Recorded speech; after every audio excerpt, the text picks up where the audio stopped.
Please welcome again Jehane Noujaim, Karim Amer.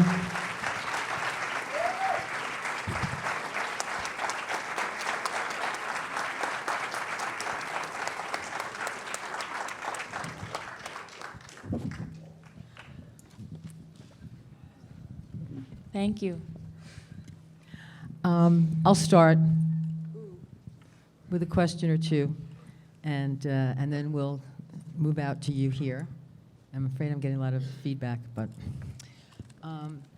if you can tell me how you chose your main.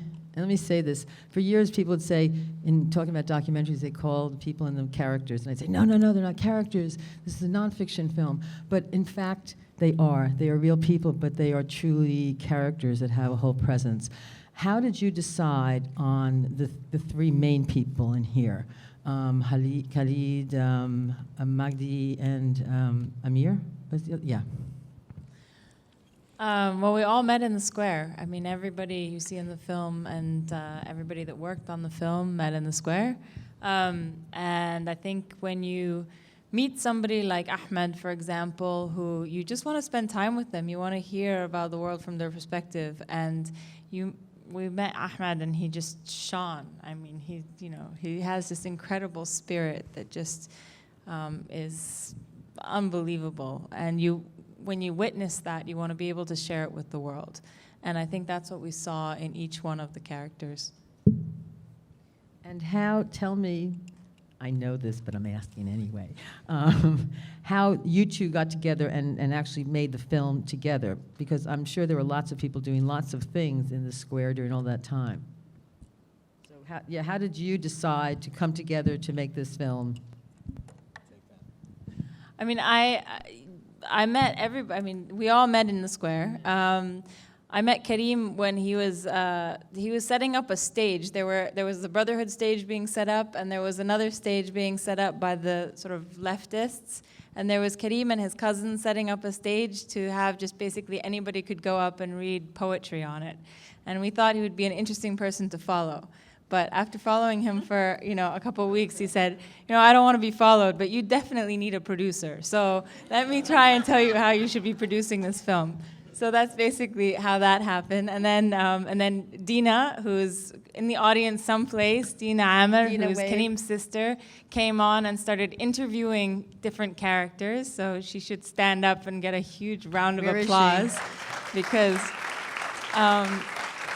so. Dina was working for the New York Times and CNN at the time, so she basically started to use all of her contacts to get us in everywhere. And we would roll up to the meetings. They would think that we were CNN and New York Times. Sometimes we would get extra access to things, and she would almost get fired. But that's what you can call in those favors when it's your sister. So a little misrepresentation can be a good thing. Well, let's go out to you immediately, and we'll come back up to us. Right here, there's a question. Hopefully everybody heard most of that, but I'll encapsulate it. It's a question about with Ahmed being drafted into the Army, and it's a question about, are there a lot of cases of people sort of going AWOL when they find out that they may be having to fire upon their neighbors, their friends?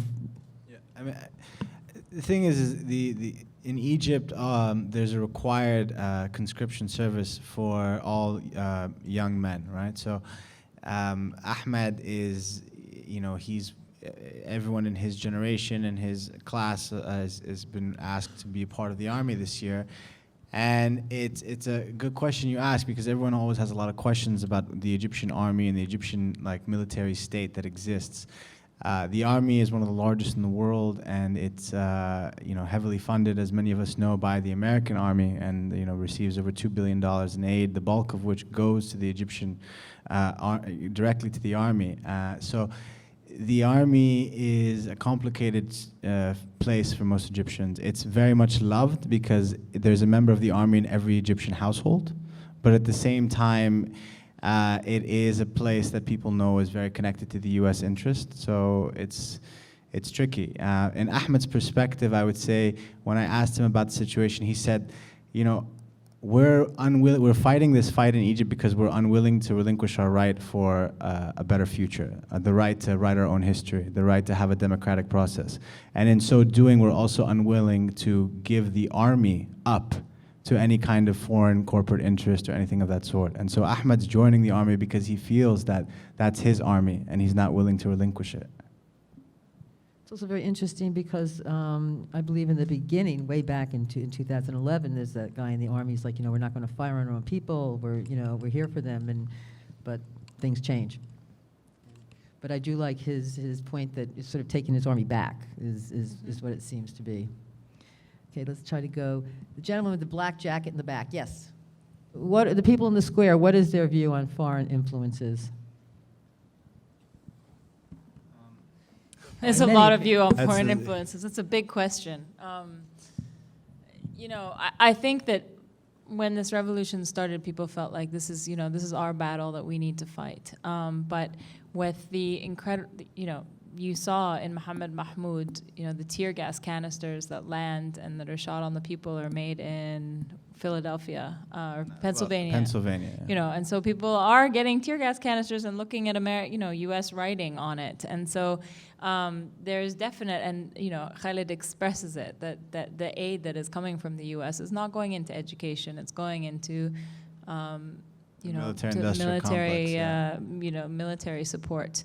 And so I think that is people are very well aware of that. I think what people are trying to fight in Egypt is, the main slogan of the revolution was "Al-Sha'b yurid isqat al-nizam," which means the people demand the downfall of the regime. What they mean by the regime is the structure that's holding back so many populations in the world right now. So if we don't realize that what's happening in Egypt is part of a paradigm shift that's happening among people all over the world trying to reclaim their rights, trying to rewrite the social contract, then we're failing to understand what the people in Egypt and Tahrir Square are fighting for. So they view if you talk to Ahmed, our character, he'll tell you, what we want is the same thing that people in Athens want. It's the same thing that people in Rio want. It's the same thing that people in Moscow want. It's the same people that some of the people in Occupy wanted. It's an outcry, and that's really what it wants. So nobody has a problem with people from different parts of the world. The issue is governments that are failing to kind of represent the interests of people. Well, what do you think is going to happen in the future? Easy question. That's for the producer. Yeah, you produced. I don't know. I think it's a difficult question. Where's Neil? Neil writes for the New York Times and has grown up in the Arab world, and he's here someplace, and he's basically watched every cut of this film, and he's. Is Neil here? Does he want to take a crack at this? He's probably hiding right now. So yes, Ahmed Wright will each preceding one. We don't have the checks and balances yet that have been created, as you know, in most Western countries. So it was interesting when I was talking to somebody who's pretty high up in CNN, and I said, Morsi would have been impeached if he was in the United States, and they were saying, "Oh yeah, you guys don't have any possibility of impeaching a president." And I was like, "Yeah, that's true."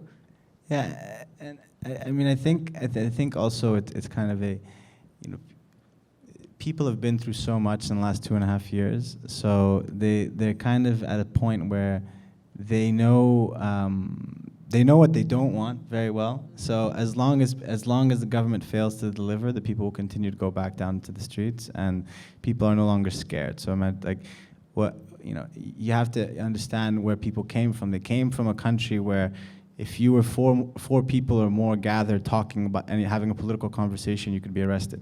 So it was a major fear culture that was built into the society, and that fear has been broken. So it's going to take time, and I think that we get asked this question a lot of times from Western audiences and even from Egyptian audiences. But I think the main issue we have is a perspective issue, right? Once we start looking at what's happening in Egypt and the Middle East as a founding period and not as a transition period, we'll be able to have a different set of analytics in how we look at what's happening. Do you know what I mean? So what's happening is a founding period. It's a founding process. And it's the young people who are unwilling to go on until that foundation is set up properly. And they're going to keep holding their will until they find that right support and that right process. And only Egyptians will find that process. And it's not sustainable to continue to keep bringing down leaders, obviously, but until there is a constitution that is written for all of the people rather than just for one segment of the population, then that is going to be the ballot box and the decision-making tool rather than the streets, which is what exists now. But seeing the people that we followed over the last 2 years, I'm deeply optimistic about Egypt despite the fact that it feels like a very difficult time right now. Are there any, young people that you talk about, any of them that look as though there's a possibility that they could rise, like even now, to begin to take on a leadership role, or at this point are they still going to be coming from within inside, some kind of structure? I don't know. What do you think? It's another. What's your opinion? I mean, I haven't met. I told Ahmed he should be the next president of Egypt, but he disagrees. So that's the person that I've met that I. Can you talk about Khalid's father and why he's in the who he is? First, we want to thank our amazing editor, Pedro Cos, who's sitting in the back. Yeah. All the way in the back. Is such a beautiful artist and a renowned filmmaker, and he, without him, we wouldn't be sitting on this stage. So, thank you, Pedro. Jehane, talk about Khalid's father. Khalid's father was, Khalid comes from, as he said, 3 generations of people who have fought for political change in Egypt. And the question was why Khalid's father is in the film? No, why? So Khalid's father Khalid lives in London because his father was exiled, and because of his political activism, and so Khalid stays in Cairo, kind of, and he's in a way continuing his father's journey, his father's battle. So it's like his generation trying to continue what his father had started in a way, and so that's kind of the parallel that I think Jehane was trying to build in the film, and so that you see this back and forth conversations throughout the film, and part of what that is representative of the kind of the clash between generations, which is very much like one of the continuums that this revolution is expressing itself in, because it's a revolution of, there's the political revolution, there's the one in the square, and then there's a generational divide that's happening between what the young people want and what the older generation sees as possible. Yes, right there. He said, thank you for a beautiful, powerful, and important film. Thank you, Udi. And they agree. He's also a friend of mine, and I didn't pay him. We bring him to all our Q&As, by the way. Right now, a very dear friend of our community, John Grayson, is in prison in Egypt with his friend Tarek, and all they did is trying to help people who were wounded, and John probably shot a little bit, did what you did, and he's now on hunger strike. And I would like to know if you think that the New York Film Festival can help a little bit to continue to keep freedom the same way the Berlin Film Festival is doing now. Have a delegation to the Embassy of Egypt and tell them that also from here we would like to see freedom take place and to release John Grayson and Tarek immediately.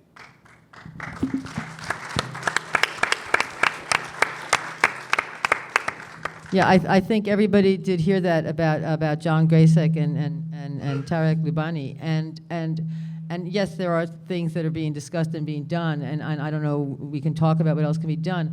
And I also wonder about, because they are in a hunger strike and they are in prison, and we've heard about them, I've heard about them because they're in the film, John Grayson is in the film community, and are there others? Because we don't hear about all of the others too. I mean, the reason why they're in the situation that they're in right now is because thousands and thousands of others like them have been treated in the same way and nobody's spoken up about it. So right now what's happening with them is, is terrible, and we need to keep, we've spoken, many people have spoken up about it, and anything that can be done from the New York Film Festival to us as filmmakers and individuals should be done.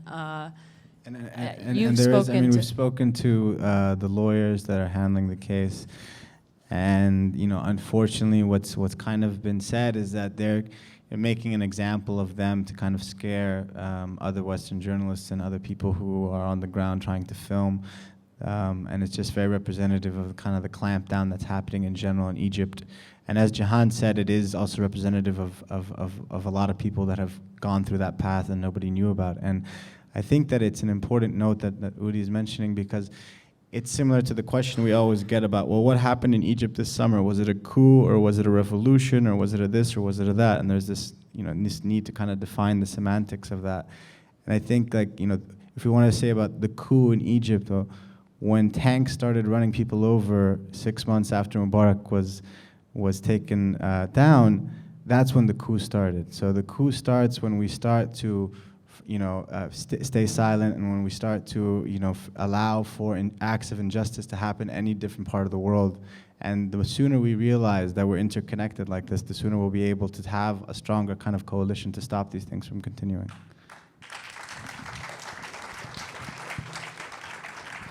So the question is, and if you have an answer, what your opinion is, why hasn't this revolution sort of become more contagious in other countries in the West and elsewhere? So you want the revolution to be televised, basically, right? Is that what you're saying? And it is. Yeah, I don't know if that's a question for you. It's a question for us. I mean, seriously, but. I think for Jehane and I, what was interesting in making this film is that we're both Egyptian American, so we grew up between both parts of the world. And I think what was really interesting to see, and we talk about this, is that, in America, going to like high school here, you're taught about social change, but it seems like something that's very distant. Like you kind of have this legacy that, don't worry about it. There was this, American, that there was, the great moments in history, like the Revolution, and then the Civil War, and then the Civil Rights Movement, and all these people fought for your rights, and everything's fine, so you can just kind of focus on your own life and don't worry about it. And so the idea of change as like a constant exercise of your rights isn't really kind of in the cultural zeitgeist today, I think. And Jehane always says this is about the Iraq protest, how you felt. Yeah, I mean, when I was in New York during the Iraq protests, and I marched in the street, and it was very depressing in the end that it didn't actually make any kind of change, and it wasn't even televised in the U.S. And so there was a huge part of me that was very cynical when I went to Cairo and saw these kids sitting in a square, and I felt like everybody's going to be. I had made a film about 4 years earlier about the protest movement, and most of the times those protest movements would be surrounded by police, and then everybody would end up in jail. So that was my feeling of what was going to happen. I felt like there's no way this is going to work. Everybody's going to be carted off to jail. People are going to get hurt. And then to see this sort of adamant, willful, non-compromising view from these people, basically saying we are not moving until things change, and then seeing people come down and come down and come down by so many people, and sticking to what they believed in, and then it actually working when Mubarak stepped down was absolutely incredible to see. There's a taxi driver, quote from a taxi driver that we were talking to said the situation right now is either you take me, or you take me and my grandkids and my grandkids' grandkids, so it's better that you just take me. And that was the attitude that we were living at the beginning of making this film and through the last 2 years. And the thing is that, what's happening in Egypt is a cross-section in a way of many of the world's ills, right? So you have a major environmental disaster that's been happening in Egypt for years, with the situation with the wheat prices, and with bad the quality of the water, and serious pollution issues. You have serious social issues where you don't have access to health care that's affordable anymore, where you don't have education system that's working anymore. You have an economic issue where you have the separation between rich and poor is getting ridiculous. So it is a cross-section of all of the world's kind of like ills met in Cairo, and that's why Tahrir Square happened. So it's now that is part of this kind of what we feel is this kind of this global restructuring that people are trying to call for.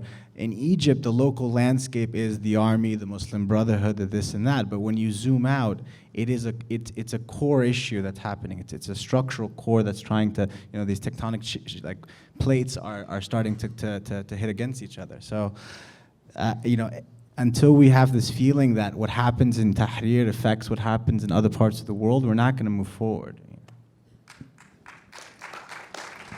And it's still happening. And it's going to continue to happen. And still shifting. And the question is essentially, right, do you think, like as the media says, it is a failed state, or is it moving? Well, the person that just asked this question is one of the leading journalists and most respected journalists in the Arab world. And so thank you for the question. And you humble us and probably should be answering this question yourself. I definitely feel like I've been a part of and been lucky enough to witness the founding of a state.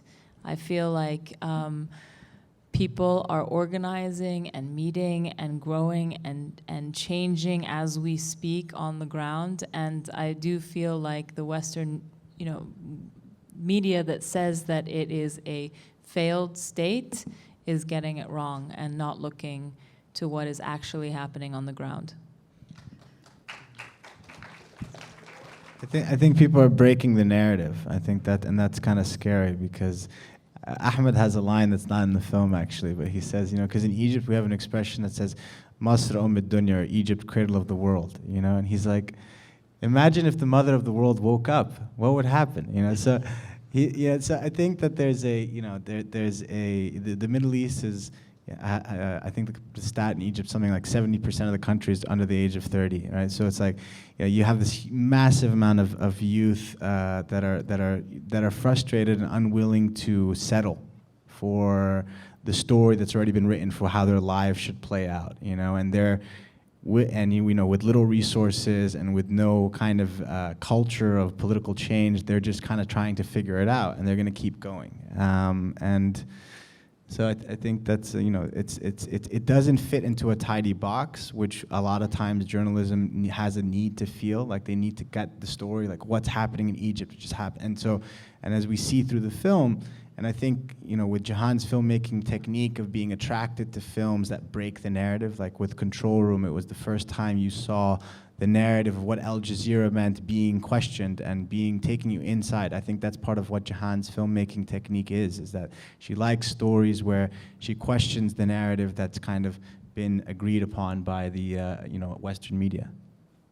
I think everybody on this team did. I mean, this was probably the most collaborative film I've ever worked on. I mean, literally, we all met in the square and made this thing. There was no pre-production, nothing like that. So I was incredibly honored to be working with a very curious, dedicated, and talented team of people who actually, can we take a moment to thank some of the amazing people who are in the audience today? Mike Lerner, our amazing executive producer. Give a stand up. Everybody Please stand up, Mike. So our executive producer, Mike Lerner. And therapist. Talented, and therapist. Where's Nicole Guillemé? Oh, Nicole is all the way in the back. Another of our executive producers. Incredible. Pedro and Dina are there. Pedro Ari, is our amazing editor. And Dalia. And Ari. And Delia, one of our editors. I'd like to thank my parents who are here, who flew in. All the way from Cairo and Miami. And my mom and dad who are here. Where's Beth? Friends. And Susan Norgate, our dear publicist who deals with our madness. Susan.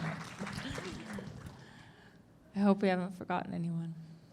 And to everybody else. And an incredible team in Cairo who is not able to be here right now, but who we share this with. And we're hopefully taking it back to Cairo in November.